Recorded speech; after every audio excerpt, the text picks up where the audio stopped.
Teknologi apa sebenarnya yang sudah ada dalam pelayanan kefarmasian? Oh, baik ya.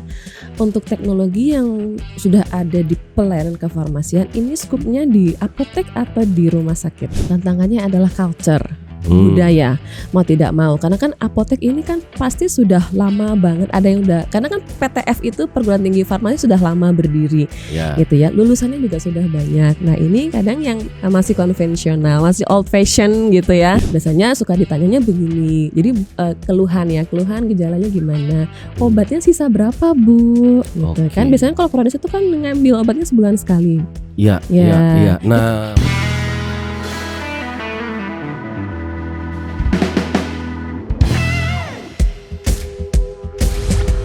selamat datang di podcast Meet the Expert spesial kolaborasi dengan Sekolah Farmasi ITB.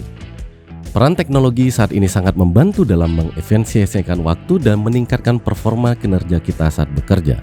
Tidak terkecuali dalam bekerja di apotek. Tapi sebenarnya sejauh apa kita bisa menerapkan teknologi di apotek? Bareng Dr. Apoteker Pratiwi Wikanintias MSI sebagai dosen farmasi klinis SF ITB. Bu Tiwi, sekali lagi terima kasih atas kedatangannya. Ya, Pak Iman, halo, senang sekali. Oke, kita sering-sering podcast kayak gini, Bu ya. Ya kan? Karena saya jadi bertambah juga ilmunya. Gitu. Swipers juga pasti bertambah juga. Dan saya bisa jalan-jalan ke sini, nah, Pak ya. Sehat Bu hari ini? Alhamdulillah. Mantap. Sehat. Pak Iman gimana, sehat? Sehat dong, selalu. Kalau saya pakai sehat nggak sehat harus sehat. Wah. Bu, nanya dong Bu. Teknologi apa sebenarnya yang sudah ada dalam pelayanan kefarmasian? Oh, baik ya. Untuk teknologi yang sudah ada di pelayanan kefarmasian, ini skupnya di apotek atau di rumah sakit? Boleh dua-duanya. Oh, dua-duanya. Oke. Kalau di rumah sakit dulu mungkin boleh. Ya, karena lebih kompleks untuk siklus medikasinya, mulai dari prescribing, peresepan, ada e-prescription. Jadi peresepannya secara elektronik. Ya, peresepan secara elektronik, dokter tidak lagi menulis tangan tetapi typing di situ, kemudian tinggal ngetik berapa kali sehari ya, interval dosisnya juga. Kemudian setelah selesai enter itu langsung terhubungkan ke polifarmasi untuk segera didispensingkan atau disiapkan obatnya. Nah, ketika sampai ke polifarmasi dilakukan proses dispensing, implementasi teknologi digital itu ada e-dispensing, ada yang sudah menggunakan otomatisasi menggunakan otomatis mesin ya dan robot. Kalau di Indonesia sih yang mesin sudah banyak yang menggunakan. Kemudian setelah e-dispensing, kemudian itu adalah administering gitu ya, ketika memberikan obat. Nah, memang memberikan obat ini harus disertai dengan penjelasan dari apoteker gitu ya. Jadi harus menjelaskan dari apoteker langsung seperti itu. Itu yang rumah sakit? Ya, di rumah sakit. Nah, kalau di apotek sendiri, nah itu dari segi pelayanan ya. Kalau di apotek sendiri memang pelayanan plus pengadaan juga, karena pengelolaan obat ini juga merupakan hal yang krusial ya di apotek. Nah, jadi pengelolaan, pengadaan, sistem inventory, pelaporan dan pencatatannya ini juga sangat penting begitu. Kemudian untuk ke end usernya pasien. Jadi ada modelnya itu seperti apa untuk memberikan obat kepada pasien, memberikan penjelasan informasi obatnya itu dengan cara remote ya. Seperti apa, jadi tidak perlu tatap langsung muka lagi gitu ya. Jadi intinya diperlukan sistem manajemen inventory control, pencatatan, dan juga untuk ke pasiennya bisa menggunakan telefarmasi sederhana, WA call juga bisa video call juga bisa, telepon langsung juga bisa. Banyak sebetulnya ya moda untuk telekomunikasinya. Iya Bu, saya juga dengar infonya nih, katanya Bu Tiwi pernah melakukan riset data penggunaan aplikasi di apotek. Boleh tolong dijelaskan? Ini risetnya masih fresh from the oven dan belum riset baru nih berarti? Baru kami dibantu juga oleh mahasiswa di satu klinik di Bandung. Jadi membandingkan antara peresepan elektronik dengan peresepan manual. Dilihat dari aspek waktu tunggunya, kemudian kejadian kesalahan pengobatannya atau medication error, sama kepuasan dari aspek pasien dan dokter yang meresepkan. Dari hasilnya ternyata memang antara manual prescription dan electronic prescription itu lebih cepat untuk waktu tunggunya yang elektronik Ya karena kan tinggal typing, nggak perlu tulis-menulis lagi. Bener. Dari aspek medication error ini juga dari datanya cukup signifikan, berkurang kesalahannya. Kesalahan nama pasien, Pratiwi misalnya, Pratiwi di Indonesia kan banyak banget pasien namanya. Nah ini sudah teridentifikasi dari data identitas pasien itu. Tanggal lahir, alamat, berat badan itu sudah terrecord di situ. Jadi untuk kesalahan pasien itu sudah minimal. Kesalahan dosis juga, karena kan tinggal mengentry obatnya apa, pilihan dosisnya apa di situ gitu. Itu dari medication error. Kemudian potensi interaksi obat. Ya, jadi kalau pasien menerima lebih dari 1 obat atau lebih dari 5 atau yang kita sebut dengan polifarmasi itu bisa teridentifikasi juga adanya potensi. Jadi kalau sudah ada potensi seperti itu, kita tinggal komunikasikan ke dokter yang meresepkan, dok ini ada potensi interaksi antara obat A dengan obat B. Bagaimana baiknya? Interaksi obat itu kan ada 3 jenis significance-nya. Ya, dia sifatnya bisa yang mild, moderate atau severe. Kalau yang mild mungkin ya perlu pemantauan. Nggak apa-apa diberikan kedua obat tersebut, tapi dipantau. Perlu pemantauan. Nah ini yang severe mungkin. Nah kalau yang severe, kalau memang ada alternatif yang lain, gunakan yang lain. Tetapi kalau tidak ada, harus dipertimbangkan antara resiko benefit dengan risknya. Harus lebih besar benefitnya tentu. Karena untuk patient safety. Gitu. Nah itu. Kemudian dari aspek kepuasan. Ya, kepuasan pasien dan dokter. Nah pasien ini dari waktu tunggu lebih puas karena lebih sebentar waktu menunggunya. Itu udah puas sih mereka. Iya, gitu. Kalau si dokter? Kalau aspek dokter juga ini memudahkan. Gitu karena kan tidak lagi menulis manual. Jadi sudah otomatis sudah terdata di situ obat-obatan yang digunakan di klinik tersebut. Jadi tidak perlu lagi bertanya untuk obat ini masih tersedia nggak di apotek misalnya. Karena udah keluar langsung. Sudah keluar langsung. Di situ ya? Iya betul, by system sudah ada. Kalau habis ya nggak tertera di situ. Jadi tinggal ini aja mungkin huruf depannya aja misalnya apa K, C misalnya C. Langsung muncul, oh ini muncul obatnya Captopril misalnya. Dosisnya yang berapa langsung muncul gitu pilihan dosisnya. Kalau nggak ada berarti kosong nih. Betul. Jadi itu cukup puas juga dari aspek pasien dan dokter yang meresepkan. Untuk angka detailnya yang pastikan ini kita masih belum launching ya, karena ini akan dibawa ke seminar hasil skripsi begitu. Tapi dari segi gap angkanya itu jauh lebih baik untuk yang electronic prescription dibandingkan dengan yang manual. Itu hasilnya keren ya. Mantap. Bu, jadi sebenarnya gimana sih teknologi dapat membantu apotek dalam meningkatkan efisiensi dan produktivitas? Ya betul. Tadi kan 2 hal untuk di apotek adalah pengelolaan, pengadaan, inventory obatnya, dan pencatatan serta di end usernya yaitu pasien. Nah itu adalah 2 hal yang sangat krusial sekali. Jadi dengan menggunakan sistem ya sudah gitu ya, sudah otomatis terdata di situ. Jadi bisa langsung teridentifikasi, ada notifnya. Oh ini obatnya sisa berapa. Jadi nanti muncul, oh ini harus lakukan order sekarang. Ya kalau tidak menggunakan sistem kan harus lihat dulu halaman berapa ya kemarin, obatnya sisa berapa, kemudian harus recheck di gudang, betul tidak tersisa segini gitu ya di gudang. Nah kalau nggak ada reminder lagi, betul tidak ada remindernya. Nah kalau by system kan ada remindernya gitu, jadi sangat memudahkan. Nah itulah dia, jadi kita yang mensupervisi biar mereka yang bekerja. Gitu. Menurut Ibu sejauh apa sih peran teknologi ini dalam membantu kita Bu, misalnya di manajemen persediaan apotek? Sangat membantu nggak sih Bu? Oh sangat membantu sekali, sangat membantu, sangat memudahkan dari aspek waktu durasi bekerja, SDM-nya juga ya, karena kan kalau apoteknya yang banyak banget pasiennya ini sangat kewalahan tentu ya SDM-nya ya. Dengan adanya bantuan teknologi ya kita di akhir saja mensupervisi saja begitu. Kalau terkait pengadaan ya sudah karena by system otomatis ada alarm ya, lakukan order. Nah di sini pada saat mengorder itu kan harus supervisi ya, betul nggak spesifikasi yang kita order ya, nama obatnya, kekuatan sediaannya, jumlah bentuk sediaannya apa saja ya, supervisi di akhir. Gitu. Itu untuk manajemen persediaan obat di apotek. Kalau teknologi dalam membantu meningkatkan kualitas layanan dan kepuasan pelanggan. Layanan dan kualitas pelanggan. Jadi kebanyakan kan sekarang demand-nya adalah dengan pelayanan jarak jauh. gitu ya. Yang pertama terkait pemberian informasi obatnya. Sekarang dengan sosial media, dengan menggunakan platform WA, Zoom, Webex dan lainnya itu kan sudah banyak sekali ya. Dan beberapa juga free gitu, tidak berbayar. Itu bisa dimanfaatkan juga.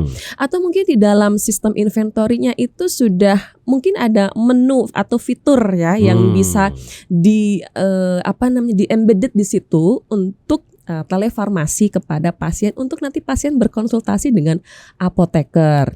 Yang berikutnya adalah kalau memang misalnya tadi terkait kepuasan pelanggan. Nah, ini juga harusnya kan ada metode ya untuk mengukur kepuasan pelanggan seperti apa. Seperti yang riset yang kami lakukan itu, kepuasan itu by kuesioner. Nanti di situ kan ada kuesioner ya, kesediaan dari pelanggan untuk mengisi kuesioner, diberi angka berapa dari aspek pelayanan gitu ya, dan juga mungkin kalau menggunakan telefarmasi fiturnya apakah sudah nyaman digunakan seperti itu. Jadi dengan evaluasi demikian itu untuk menjadi improve ya, improve bagi apotek juga. Oh, dengan segini sudah cukup atau belum ya pelayanan yang sudah diberikan. Gitu. Betul. Bu, tantangan apa sih yang dihadapi oleh tenaga kefarmasian dalam penerapan teknologi khusus di apotek komunitas? Ya, tantangannya adalah culture, budaya, mau tidak mau. Karena kan apotek ini kan pasti sudah lama banget, ada yang udah, karena kan PTF itu perguruan tinggi farmasi sudah lama berdiri, gitu ya. Lulusannya juga sudah banyak. Nah, ini kadang yang masih konvensional, masih old fashion gitu ya. Nah, ini yang belum mau membuka mindsetnya terkait perkembangan zaman menggunakan digitalisasi gitu. Jadi masih manual kan? Ya barangkali masih ada ya, masih ada ini mindsetnya. Kemudian berikutnya adalah dari pimpinan. Oke, yang muda-muda ini berinovasi sedemikian rupa ya, mengumpulkan beberapa referensi kira-kira mau pakai apa. Ternyata mentok di pimpinan. Karena pimpinan masih merasa tadi kembali lagi ke culture, masih konvensional. Dan dia udah merasa nyaman dengan yang biasa gitu kan. Betul sekali, dengan segini-gini aja omset kita tetap tinggi kok. Nah, itu adalah barrier.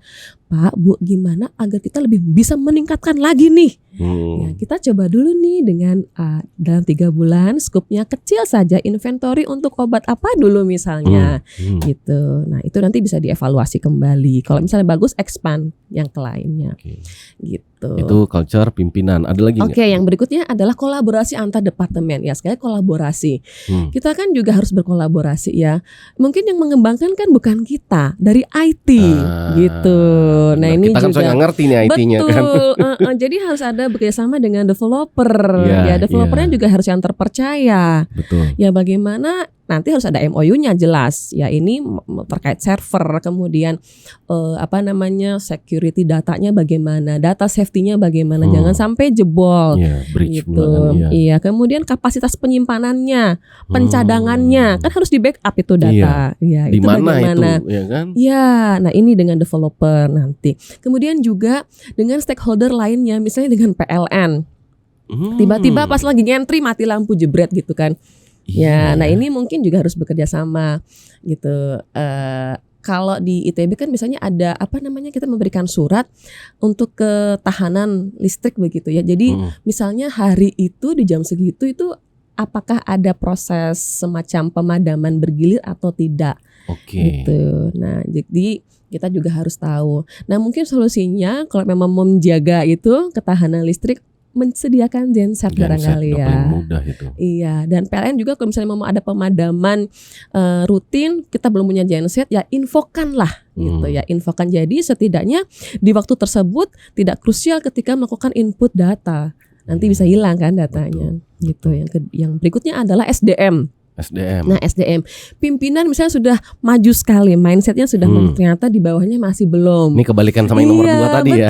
Ini kebalikan nih. Iya, berkebalikan gitu. Ternyata ya sudah di fase aman, begini aja lah, enak. Dengan sistem yang baru kayaknya repot lagi, dia harus belajar gitu. Nah, itu dia. Nah, bagaimana caranya? Ya latih. Mau nggak mau berlatih. Ya seperti ketika COVID kemarin kan PJJ itu anak-anak sekolah, mau nggak mau kan gurunya juga harus belajar. Yang di rumah juga akhirnya orang tua juga gimana ini cara nguploadnya gitu. Emang kita ada persiapan kan, nggak ada tiba-tiba kan harus PJJ. Ayo ya kami pun juga dosen gitu ya, itu ada sosialisasinya. Awal membuat G-Form itu kita kan nggak tahu membuat G-Form aja gitu ya. Nah, jadi tuh dengan adanya sosialisasi, oh gini loh membuat G-Form. Sekarang sudah ada microsite, apalagi tuh. Apalagi sih nah, itu kan. Kemudian platform pembelajaran di kampus, gimana cara upload materi. Bener. Kemudian komunikasi dan mahasiswa bagaimana, itu nggak mau kita harus belajar. Sesimpel kayak share screen aja belum tentu orang tahu kan.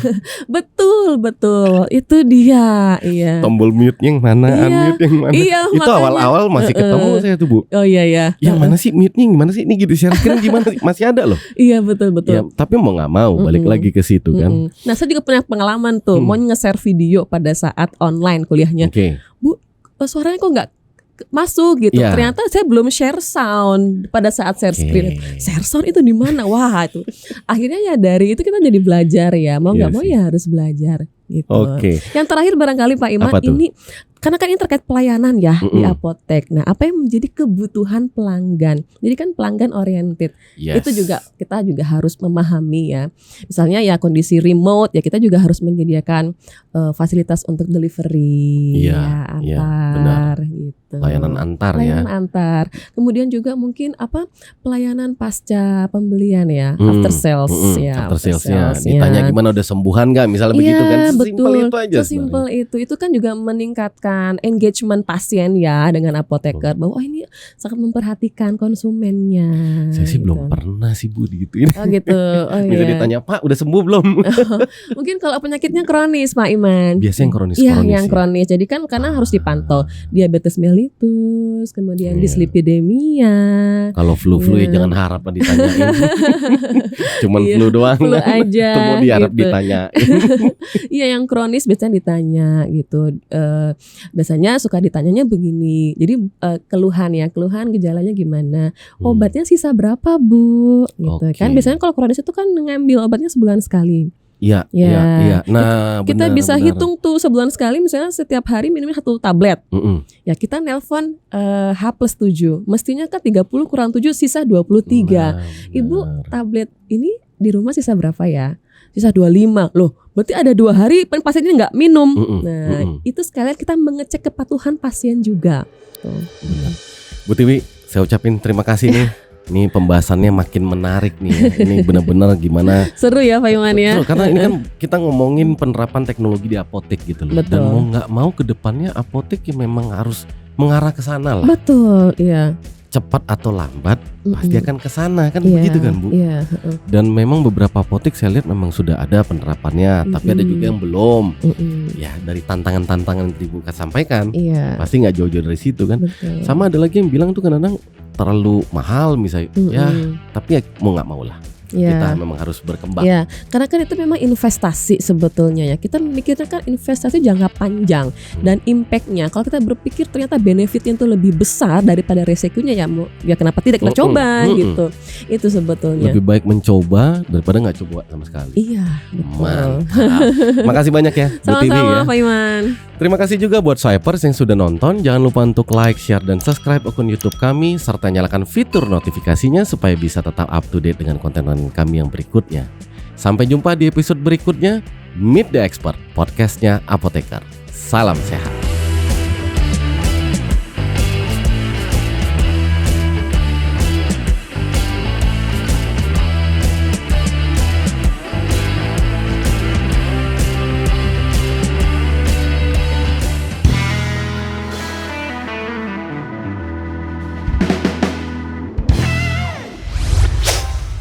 Swipe RX.